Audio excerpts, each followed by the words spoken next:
Eu acho que hoje em dia na internet as pessoas vão lá, colocam alguma coisa e saem, vão viver a vida delas e não são coerentes com aquilo. Tornei muito conhecida no palco antes de ter disco. Tem muito pouca mulher produtora, né? Eu acho que quando eu comecei lá foi uma grande conciliação, porque o que eu ouvia era assim, agora tudo é rock e acabou a música brasileira. Quando eu canto uma música e ela não é minha, de alguma maneira ela se torna minha. Se vocês acharam Marcos Mion emocionado ao bater cartão na Rede Globo, vocês precisam assistir a minha entrevista com ela, a cantora da minha geração, a voz da minha trilha sonora, a cantora responsável por eu ter feito jornalismo musical. Marisa Monte é a convidada do Papo de Música e, mais do que jornalista, eu tô completamente fã da Marisa nessa entrevista. Mas ó, antes de você assistir a essa entrevista que deu trabalho, então dê seu like, compartilhe, se inscreva no canal para que cada vez mais pessoas cheguem até a gente. E ano que vem tem muito mais entrevista aqui no Papo de Música. Papo de Música, Papo de Música. Apresentação, eu, Fabiane Pereira. Marisa Monte no Papo de Música. O Papo de Música, Marisa, é um canal que eu criei no YouTube que só entrevista artistas ligados à música. E há 3 anos eu faço esse canal, semanalmente eu entrevisto um nome da música brasileira. Ano passado, quando a gente completou 100 entrevistas, eu entrevistei o Gilberto Gil. E eu lembro que eu falei ainda, eu falei, eu queria tanto entrevistar a Marisa quando a gente completasse a 200, como é que é 200? 200ª entrevista. Só que eu achava um sonho tão distante, mas deu certo. Tô entrevistando você. Nem tanto, viu? Nem tanto. Você é uma das cantoras mais populares do Brasil. E popular no sentido de ter muitos trabalhos lançados, de ter números muito expressivos, de lotar shows, de ter muitas canções gravadas. Eu queria saber em que situação, em que momento você se deu conta de que você era uma cantora popular? Eu acho que desde o meu primeiro disco, né? Porque comecei no palco, né? Então eu me tornei muito conhecida no palco antes de ter disco, que já é uma coisa um pouco atípica, assim. Ali os shows já começaram com uma repercussão enorme. Mas, por favor, não me leve a mal. Eu só quero... Eu acho que eu sempre fui muito coloquial na linguagem, porque é a minha formação, as coisas que eu também ouvi, né? Eu cresci ouvindo música brasileira, música popular brasileira, então isso para mim, né, era uma linguagem muito familiar e natural. Tem uma coisa que eu acho que é uma qualidade de comunicação mesmo, né? Eu, como cantora, que é a clareza ao falar, ao cantar, é a valorização da palavra cantada, porque a voz é o único instrumento que articula palavras. Então, eu acho que eu sempre privilegiei muito a palavra cantada e o que é dito. E eu acho que isso sempre existiu, desde o primeiro disco, porque aí o primeiro disco já, né, teve uma repercussão muito grande em termos de amplificar né, o campo de atuação, assim, e, ao mesmo tempo, um público grande, e eu acho que isso se manteve, né, de alguma maneira nesses anos todos, né? Desejo é meu melhor prazer e o meu destino é querer sem. Ô Marisa, uma coisa que eu me lembro que me fez gostar da Portela foi quando você lançou um trabalho em homenagem à Portela. Eu, Volta Redondense, tinha Mangueira como referência e a Portela veio para mim através de você. Você veio de uma época que ou você era roqueira ou você era da MPB tradicional. E aí você veio, convergiu esses dois elementos, colocou uma boa pitada de samba e se tornou ainda mais clara, mais comunicadora, como você está dizendo aí. Em Tudo Azul, você também se torna produtora, e produtora em todos os sentidos. Em que momento que você, ou se foi nesse momento que você viu que você podia ser dona de absolutamente tudo que você queria fazer? Porque você, hoje, as cantoras que vieram depois de você te vê como exemplo, mas você não tinha essas referências. Eu acho que assim, a minha evolução, eu comecei bem cantora, né? Eu não tinha nem no repertório, nem compunha no meu primeiro disco. Eu tinha minhas músicas assim, mas eu não tinha muita pressa de mostrar, assim. Eu comecei, o meu caminho inicial foi a voz, e depois, a partir do segundo disco, acho que eu fui alargando assim a minha atuação lateralmente. Eu acho que eu evoluí para frente, mas para os lados também.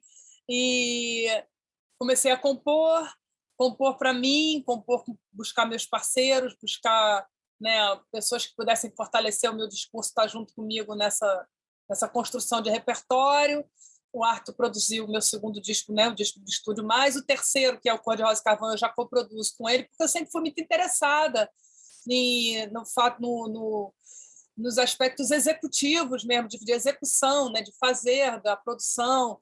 São coisas que eu sempre fui aprendendo a fazer. Seja eu, deixa que eu seja eu. E eu sei. Eu ia produzir a Velha Guarda da Portela em 2000, quando o Carlinhos, que era o meu plano assim, de produzir, esse seria a minha primeira produção, quando o Carlinhos Brown me convidou para produzir o Omelete Man, que é o primeiro disco que eu, de fato, produzi. Esteve aqui, viu barquinhos de gazeta ancorar no mistério.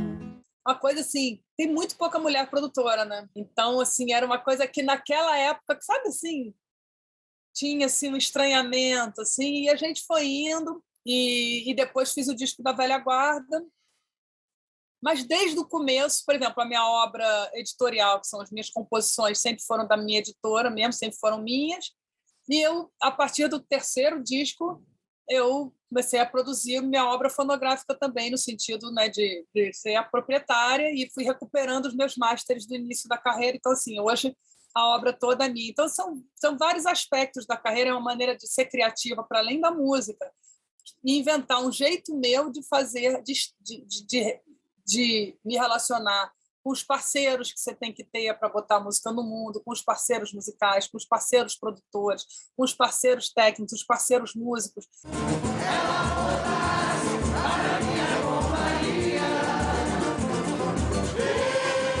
Eu já entrevistei muitos parceiros seus.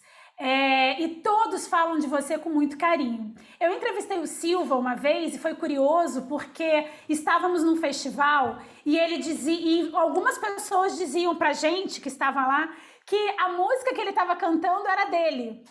E, na verdade, era Silva cantando Marisa. E aí a gente vai vendo essa coisa transgeracional. O Paulinho da Viola chegou muito para mim através de você. Eu tinha algumas coisas de Paulinho gravadas, registradas, mas muito de Paulinho chegou para mim através de você. Essa coisa transgeracional sempre foi uma característica sua, ou à medida que você foi fazendo os seus trabalhos, você foi agregando parceiros? E só assim de entender que eu tenho uma alma meio antiga, assim, sabe? A minha grande mestra, assim, que me criou, Dona Nazaré, ela falava: Marisa nasceu velha. Ela já nasceu velha. Então, assim, eu acho que eu tinha isso, esse gosto pela história, curiosidade pelo passado, para entender o que eu estava fazendo. Eu precisava buscar aquele fio lá de trás. Então, eu ouvia Cartola, Candeia, não sei o que, tudo que vinha antes. E sempre foi transgeracional. Tanto que você for ver no meu primeiro DVD, tem Paulo Moura, tem Chiquinho do Acordeon. E seguiu no trabalho com a Velha Guarda, com o Paulinho da Viola. Eles gravaram no Cor-de-Rosa e Carvão comigo. na dança da solidão, viu? Desilusão. Eu acho que quando eu comecei lá foi uma grande conciliação, porque era quando o que eu ouvia era assim: agora tudo é rock e acabou a música brasileira e não sei o quê.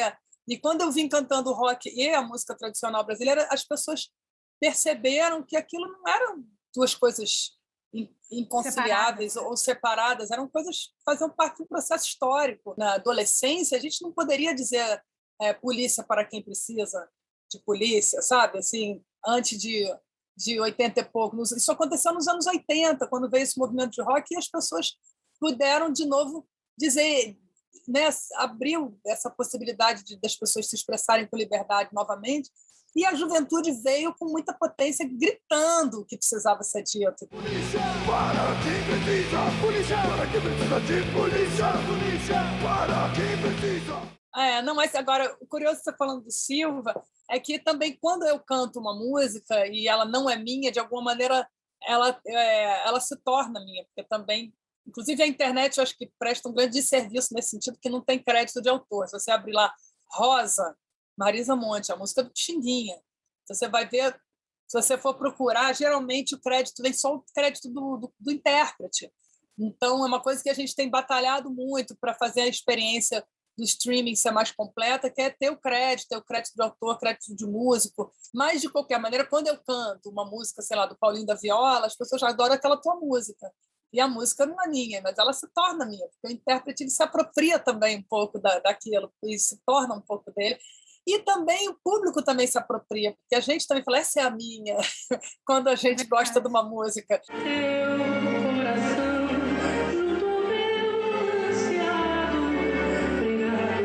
Então, depois de um tempo, também elas não são mais minhas, não são mais de ninguém, elas são de todo mundo, elas são do público, elas fazem parte da vida das pessoas. As pessoas também se apropriam das músicas, passa a ser a música daquele casal, a música daquele relacionamento, a música daquele filho, a música daquela situação na vida, daquela fase. Então, elas também elas têm essa característica de se tornar de outras pessoas. Então, eu entendo quando se fala, acharem que a música é do Silva, a música é do Silva também. Ô Marisa, Portas, que é esse seu disco mais recente, ele fala muito do universo lúdico, né? Logo que a gente recebe o kit de imprensa, ele já é uma coisa iluminada. E aí me lembra muito Velha Infância também, que é uma outra música desse universo lúdico. E aí eu queria saber de você, onde fica, num mundo que nem o nosso, o lugar dos sonhos?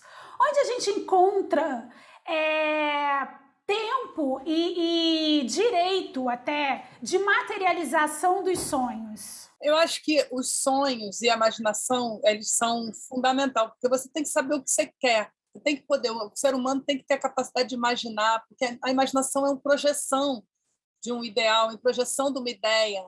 E se a gente não sabe o que a gente quer, a gente fica vagando, perdido, sabe?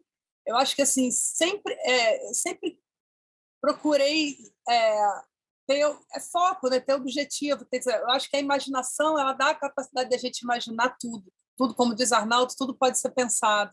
Então, assim, a gente pode pensar. E se a gente pode pensar, a gente pode fazer o trânsito entre o ideal e o real.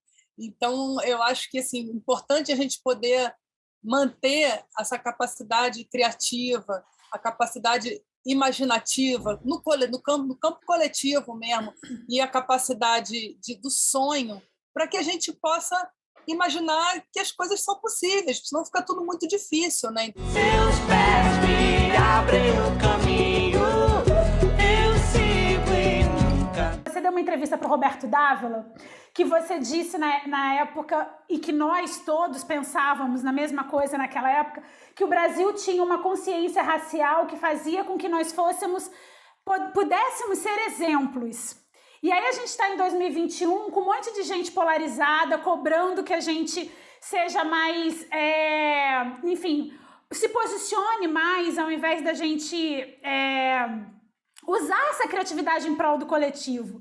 E aí eu te pergunto, você também revisita coisas que você fala, que você diz, que você canta e você ressignifica elas hoje em dia, ou o que você fez de certa maneira, fica num cantinho e já está lá para que as pessoas saibam ou pesquise? Todas as obras, as músicas, elas vão mudando de significado. Estou dizendo em termos de canções mesmo, né? Dentro do contexto, elas vão mudando.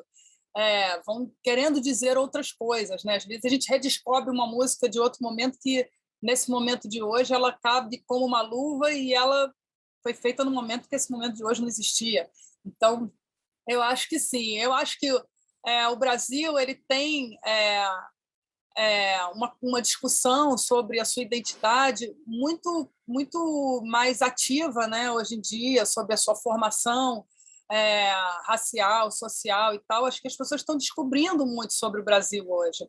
é um país jovem, é um país único e é um país miscigenado mesmo. É difícil também os limites raciais no Brasil, eles são mais tênues, porque é tudo mais misturado. Mas eu acho que essa discussão ela está muito, muito viva na sociedade hoje, e isso é muito importante, porque a gente precisa se conhecer para saber quem, né, para onde a gente vai, saber o que a gente quer. O Brasil não é só verde, anil e amarelo, o Brasil também é cor de rosa e café.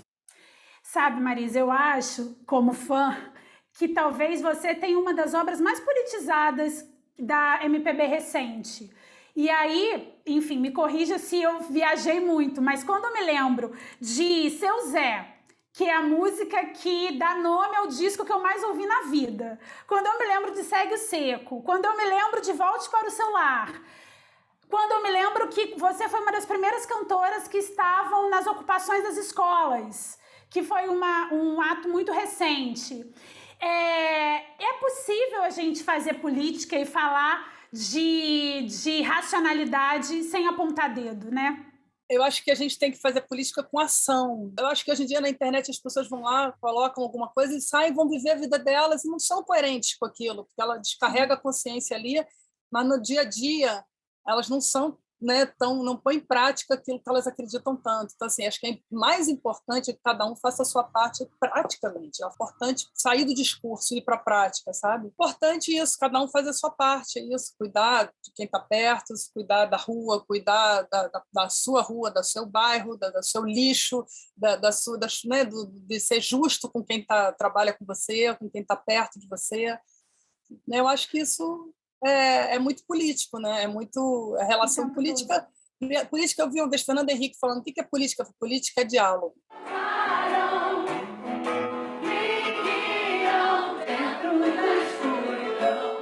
Marisa, quais são as portas que você ainda pretende abrir, mesmo com uma carreira com tantas realizações? Estou sempre expandindo, porque os públicos vão se renovando, né? Esse ano que vem eu espero poder voltar para a estrada. E engraçado, porque assim, meu último disco de estúdio tem quase 10 anos, porque eu fiz um disco, fiz uma grande turnê há 2 anos. Quando acabou, veio o convite para fazer uma série de, 6 shows com Paulinho da Viola. Eu falei, pô, claro.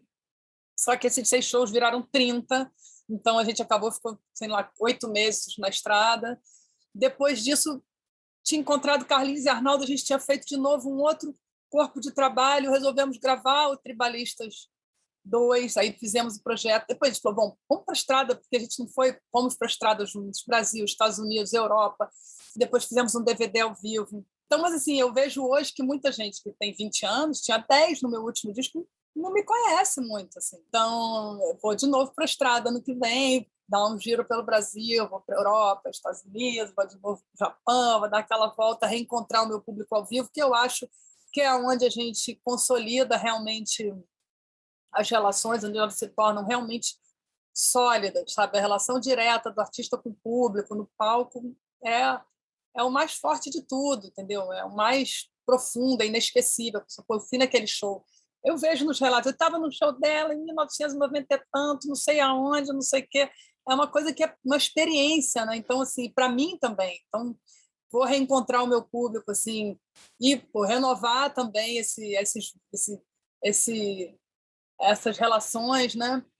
E eu sempre faço uma comparação quando eu vou falar de você. É antes ou depois daquela música que ela dançou com Anderson Silva? E assim, e elas têm fases, né? Porque eu também acho que eu tive uma carreira onde eu fazia grandes expansões com disco e turnê, não sei o quê, e depois recolhimento para preparar novas coisas. Então, as fases são bem marcadas. Sim. Elas não é uma coisa contínua, né? Ela tem fases, tem aquela roupa, tem aquele cenário, tem aquela música, tudo isso vem do momento, né? O clipe, sei lá, as coisas elas vêm marcando uma época com toda uma linguagem que vai além da música, visual também e tal. Então, espero seguir expandindo minhas parcerias, como agora, né, com novos parceiros, encontrando gente nova, fazendo minhas relações através da arte, através da música, no campo da música e fora do campo da música também. O meu coração já estava aposentado, mas já